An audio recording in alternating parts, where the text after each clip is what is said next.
The evidence is overwhelming. The impact of COVID-19 on communities of color was out of proportion to the size of those communities in the overall American population.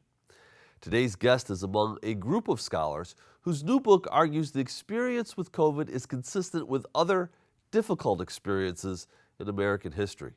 He's Dr. Yohuru Williams this week on Story in the Public Square.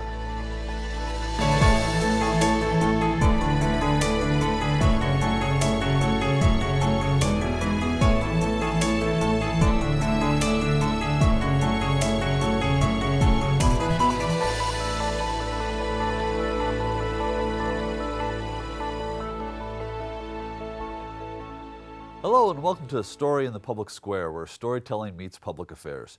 I'm Jim Ludis from the Pell Center at Salve Regina University. And I'm G. Wayne Miller with the Providence Journal. This week we're joined by Yohuru Williams, the Distinguished University Chair and Professor of History, as well as founding director of the Racial Justice Initiative at the University of St. Thomas. He's a contributor to and co-editor of a new book, After Life, A Collective History of Loss and Redemption in Pandemic America. Yohuru, thank you so much for being with us. Thanks for having me. Good to be with you both. So the book is co-edited, I should note, with Carrie Lee Merritt and Raylan Barnes, and it's a remarkable read, Afterlife, which tries to make sense of the pandemic experience in the United States. And I should note that as we sit here today, there's more than 1 million American dead from the pandemic, and we're losing still about 400 to 450 Americans every day as we tape this. Can you put that into some sort of context for us? How big is that number in American history? Well, it's incredible. And in fact, that's part of the reason that we were motivated to write the book. You had, in the immediate aftermath of the pandemic, of the kind of reckoning with what was happening, these questions about, was there any comparable moment in our history we could look back to and say, this is similar? And when we think about, for example, the number of people killed during the American Civil War, this surpasses that. If we think about the number of people killed in World War I, World War II, these numbers surpass those numbers. So it's not hyperbole to say that this is unprecedented. At the same time, there's much that we can learn from the experience of Americans with those previous moments of tragedy. And part of what we hope to do in writing this book was to make those comparisons, to draw out those comparisons. You often see when people talk about historians, thinking about us talking about things that have happened in the distant past. And in fact, we thought historians might be best positioned in this moment to help provide a little bit of hope by giving the perspective of what was happening through the lens of history. So I think I want to pick up on that a little bit. So I'm a historian too, and we think of ourselves as sort of squirreled away in archives, reading dusty papers. Is there a risk in having historians reflect on something that is so immediate? Well, I think there is, at least in terms of the academy, it's something that we're probably uncomfortable with. And we acknowledge in the introduction that this is a bold experiment. It is really taking historians out of their comfort zone and saying, with that ability to anticipate from this deep knowledge of history, are there things that we can learn from the past? Are there things that we can project forward? How do we develop a sense of hope? How do we understand resiliency in light of something like a global pandemic and its relationship to other pandemics in our history? The Spanish flu of 1918, for example. How do we think about a racial reckoning in light of other moments of racial reckoning? The Civil War and Reconstruction, the Civil Rights Movement of the 1950s and 1960s. And how do we deal with large questions of grief and political turmoil in ways that actually inspire us to have hope? And I think historians, legal scholars are uniquely positioned to do that, even though, as you pointed out, our work typically is done looking backward rather than projecting forward or talking about the contemporary. So I want to pick up on what Jim picked up on. You and your co-contributors, co-editors wrote this during the pandemic. This wasn't, okay, we're going to wait until, this fall when we're in some senses beyond the worst of it. What about the risk of that? I mean, you're writing in real time, and I would say I think some of the power of these essays comes from doing that, because these were people writing, literally as people around them, people they knew were dying and suffering. And anyway, long question, was there a risk there? I think there was tremendous risk, and we were asking our contributors to be vulnerable in a way that typically we don't expect scholars to be vulnerable. You think about some of the people that are in this volume, people like Jacqueline Dowd Hall, Heather Ann Thompson, Peniel Joseph, Robin D.G. Kelly, some of the most recognized scholars in our field. And we were saying to them, we don't necessarily want you to approach this solely from a historical lens. We want you to look at this in the context of our contemporary moment to try to make sense of this in terms of that broader history that you bring to the table. I think in particular about Heather Ann Thompson's article on the COVID in prisons, the permeability of cells, one of my favorite pieces in the entire volume, where she is raising the issue of all the questions that we associate with mass incarceration in America in the 21st century, and how COVID-19 exacerbates those by forcing us to contend with those in light of this global health pandemic that then calls into question, what are we incarcerating people for? Why is, the world leader in terms of democratic practice last in terms of mass incarceration? And what can this tell us about, again, looking back at other moments in our history, about the problems of mass incarceration as they're related to health crises such as COVID-19? So you use the term exacerbate in terms of people behind bars, and that was a really good essay. The exacerbation also, however, could be and was expanded beyond simply people in prison to communities of color, to indigenous communities who paid a much higher toll and price during the pandemic and continue to. Maybe you can talk about that, the roots of that, why that could even have been the case and was the case, and what happened actually during the pandemic.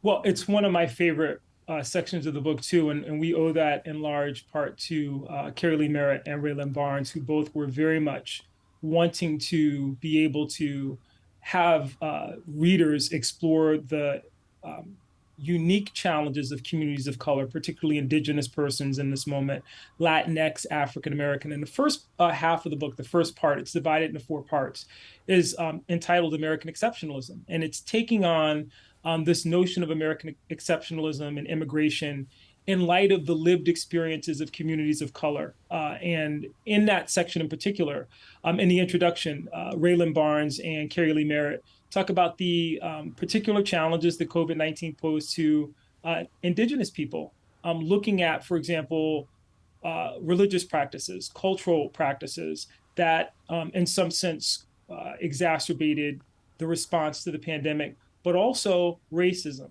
and legal ways that exacerbated the response to the pandemic. So that was important for us.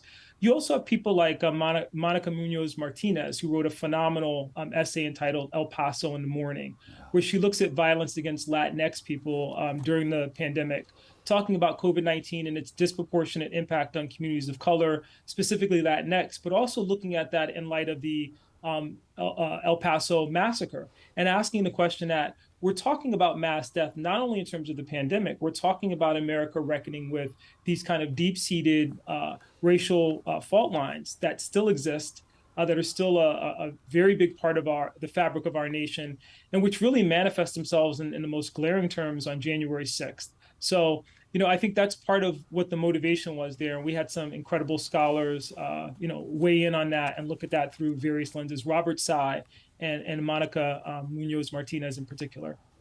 Yohuru, I read this book with it's a difficult read in the sense that it exposes so much injustice throughout so much American history that continues to manifest itself in the way the pandemic played out and in the kinds of fatalities and disease rates that we saw, particularly in communities of color. But you end on a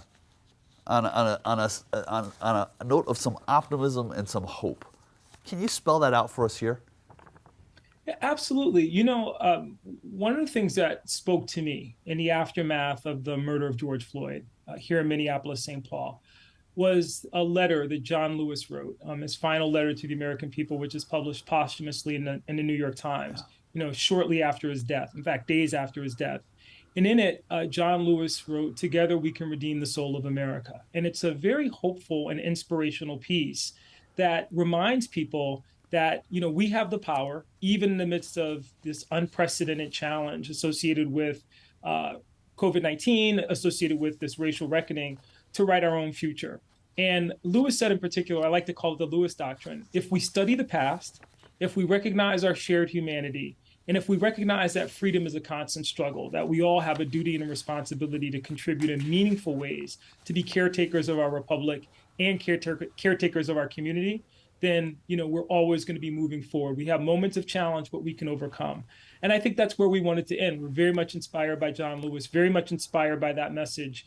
And I think people needed to hear that in this moment, particularly from people who study the past, and are looking at, again, these moments where this is the first time that we heard that, people were closing the door on our future. And in fact, we've risen from the ashes, but we can only do that when we follow what John Lewis outlined in that piece. So you co-wrote the conclusion with Kerry Lee Merritt, and it's really a call of action to all Americans. And I just want to read just a passage from that, and then I have a question. So you wrote, "We need a massive interracial grassroots social movement, a movement of the people, the likes of which no one even from our generation has ever seen. It's time, in fact, it's past time, to turn our outrage, anger, and deep, disheartening sadness into action." Very powerful, very, very powerful.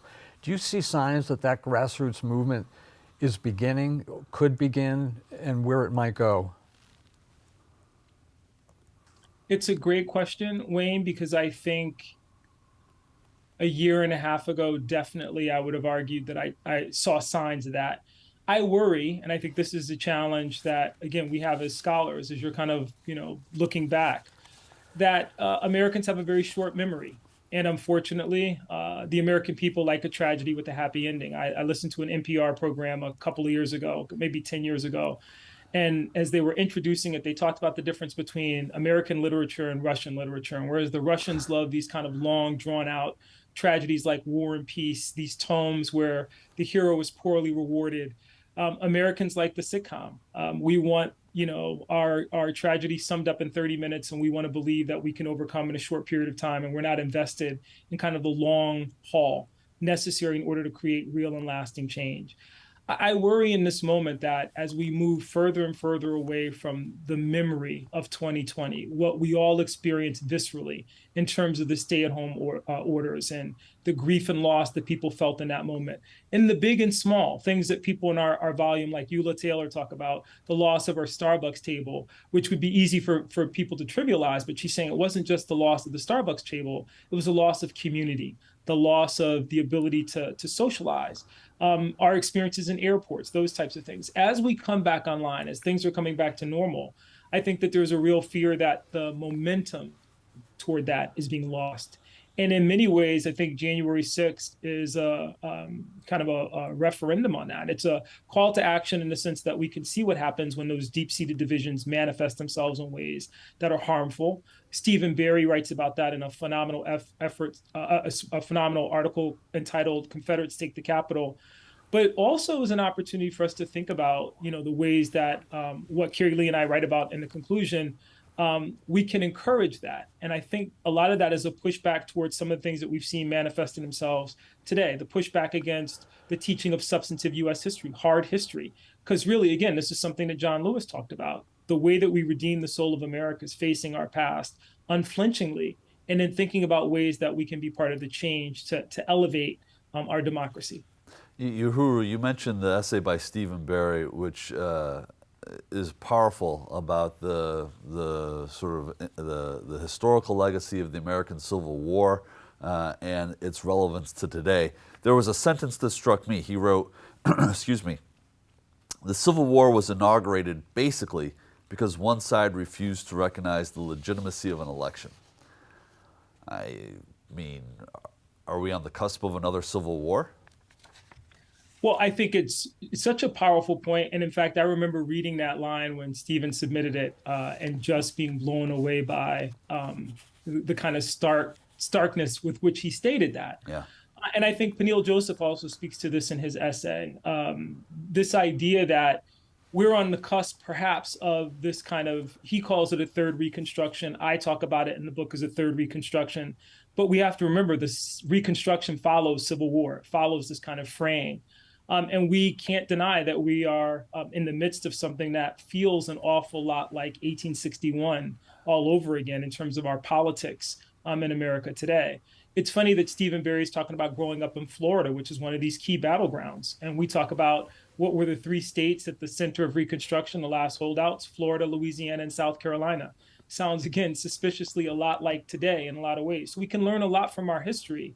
But I think part of what Carrie Lee Merritt and I were writing about in the conclusion that you found so compelling, Wayne, is our hope that in embracing this notion of the need for a third Reconstruction, we'd be very forward thinking in terms of how we'd be expanding that in ways that would leave no person, no group, no question, large question left behind with regard to environment, access to healthcare.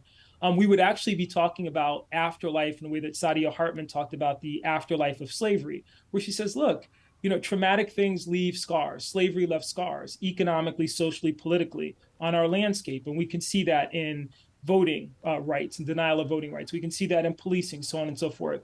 We'd be asking questions today about how do we, in kind of thinking through this third Reconstruction, ensure that the afterlife, again, would address some of those key issues in ways that meaningfully would address some of the blind spots that we missed in the past. So, Yohuru, there's another element here related to, can we move forward? Can we have this grassroots movement? And you mentioned, I'm summarizing, but that your optimism is a little less now than it was before. The other element here, and I've written about this in a lot of my own journalism, we've discussed this on this program, and that's the mental health impact of this pandemic. So many people who are still alive have been traumatized in so many different ways due to economic reasons, due to racial injustice reasons, and due to losing family members and whatnot. How does that factor in? I mean, this is a huge, huge problem that this country and indeed the globe is now facing. I'm so glad you mentioned that, Wayne, because I think mental health is a huge part of this. And in fact, there's opportunity in looking at the mental health cost of the pandemic and the racial reckoning in ways that, again, affirm some of the things that we've already mentioned, but are worth expanding. The idea that part of mental health is recognizing the problem and naming the problem.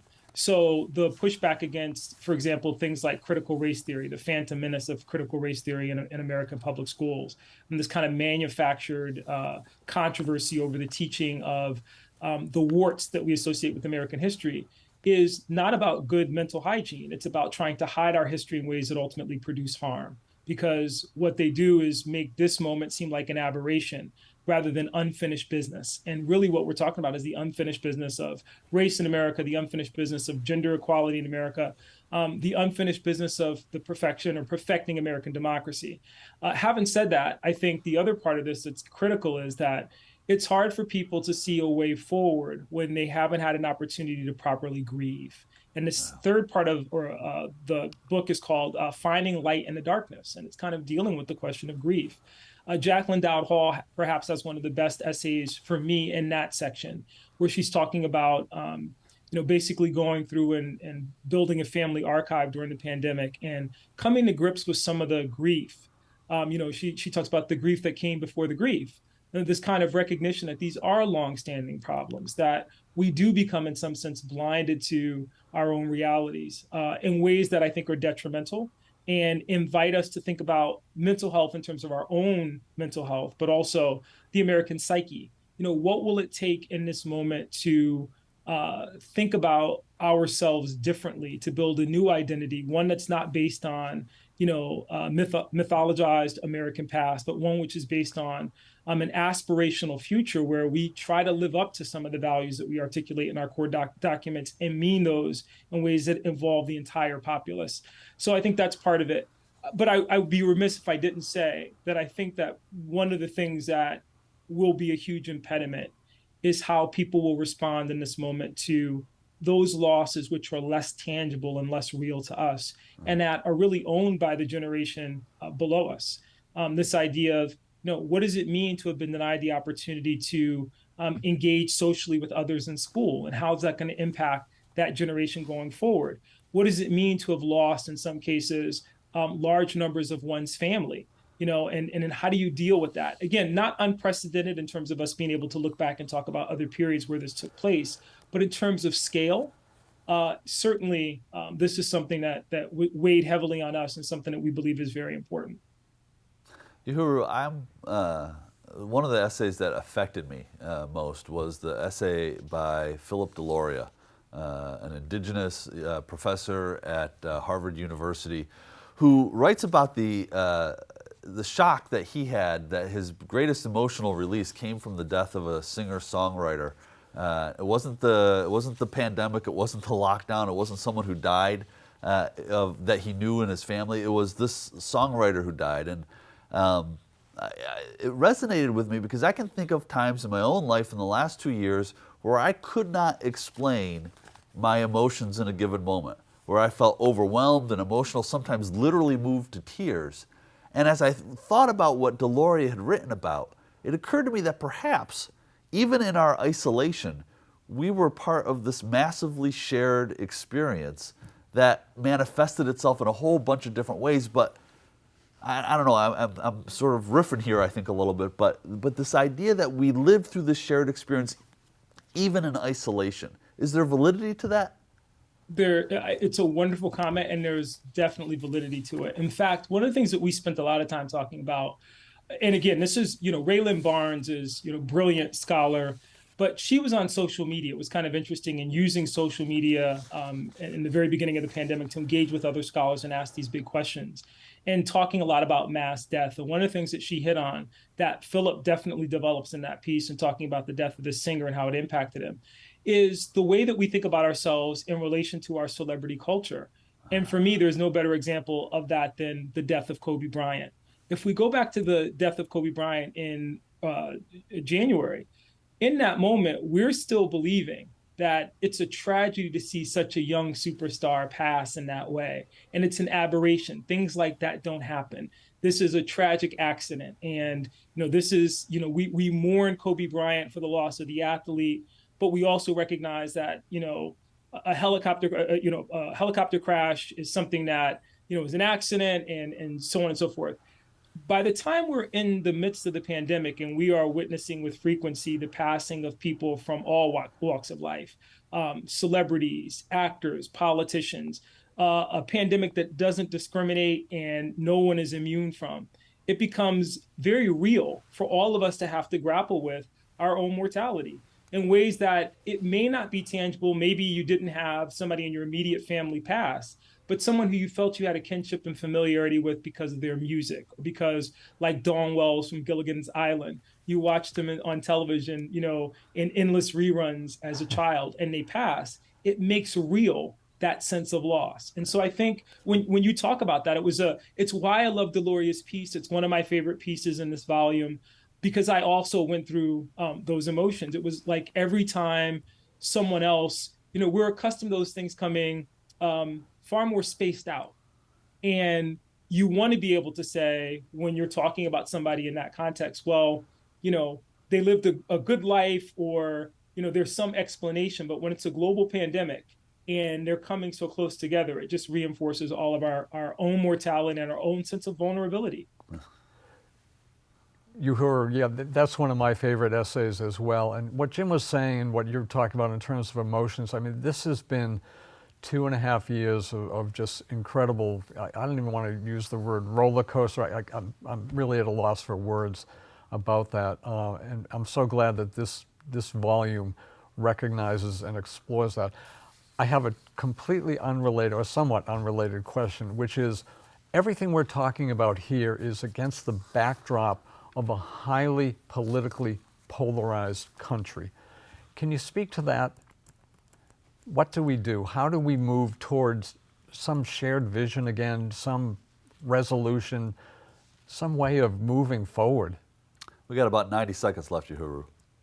I'll be brief. Just saying that I think that's one of the reasons that we benefited from some of the voices we were able to bring together in this volume, because they provide this against the backdrop of history. This is not unprecedented, but we've survived because we've recognized ultimately at the end of the day that resilience and strength come from this kind of belief in a shared civil theology, What binds us together is our belief in the American enterprise. And as outdated as that may seem to some, or as frayed as that might feel in our contemporary moment, there is a real sense of belonging that comes when one says that what unites us is our belief in this thing called America, where we can have what John Lewis talked about in that piece. We can redeem the soul of America by reinventing and reinviting people to reimagine what America could mean for the future. And that's an inclusive, democratic, united nation where people recognize their kind of shared kinship through the lens of our troubled history, but then in recognizing that history, also recognize tremendous opportunity to be something that we aspire to be, and then we're in the process of becoming. We got literally about 20 seconds left here, but is there a generation of political leaders now who you think are capable of that? We don't have a lot of John Lewis's right now. I think they're being formed. It's such a great question because I truly believe they're being formed in this moment in the same way that John Lewis was molded by the civil rights movement.